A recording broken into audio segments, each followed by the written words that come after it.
ఎనకటి రోజులల్లా పండుగలొస్తే ఊళ్ళల్లా మస్తు సందడి ఉంటుండే. చిన్న పొరలకైతే సంభ్రమే సంభ్రం. సంక్రాంతికి పతంగులు ఎగరేస్తారు, బతుకమ్మకు అక్కడ ఇక్కడ తిరిగి పూలు ఏరుకొస్తారు. గడియ రికా ఉండకపోతుండనుల్లా ఇక హోలీ పండుగ వచ్చిందంటే పిల్లలందరూ కలిసి పాటలు పాడుకుంటా ఇల్లు తిరుగుతారు. ఎంత పెద్దోళ్ళైనా ఎంత బిజీగా ఉండేటోళ్ళైనా అప్పుడప్పుడు చిన్నప్పటి జ్ఞాపకాలు యాద్ చేసుకుంటారు. Congress senior leader MLC Jeevan Reddy sir కూడా తన దగ్గరకు వచ్చిన పోరలను చూసి తన చిన్నప్పటి సంగతులు గుర్తు చేసుకున్నాడు.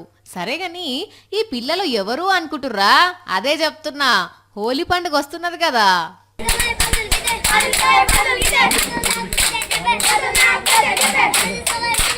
ఇప్పుడు అంతా లేదు గాని వెనకట పండుగకు ముందు ఊళ్ళో పిల్లలు జాజిరీ పాటలు పాడుకుంటా ఇల్లు తిరుగుతుండే. దుకాన్ల కాడికి పోయి పాటలు పాడి పైసలు వసూలు చేస్తుండే. ఇప్పటికీ అక్కడక్కడ ఇంకా పాటలు ఉన్నట్లున్నాయి. అందుకే జగిత్యాల జిల్లా కేంద్రంలో ఉన్న కాంగ్రెస్ పార్టీ ఆఫీస్ కు పోయినరు ఈ పిల్లలు.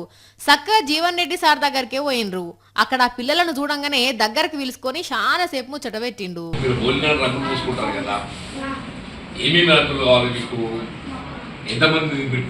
వాళ్ళు వాడిన పాటలేని ఎన్ని పైసలు వసూలనేవో లెక్క పెట్టిండు. అంత అయినాక జేబుల నుంచి 100 రూపాయలు తీసిచ్చి వెళ్ళండి పండుగ చేసుకోండి అని షేక్ హ్యాండ్ ఇచ్చి పంపించిండు. ఈ వీడియో చూసి మేము కూడా చిన్నప్పుడు హోలీ పండుగకు గిట్లనే ఊళ్ళో పాటలు పాడుకుంటూ తిరిగేటోళ్ళం అంటున్నారు చాలా మంది.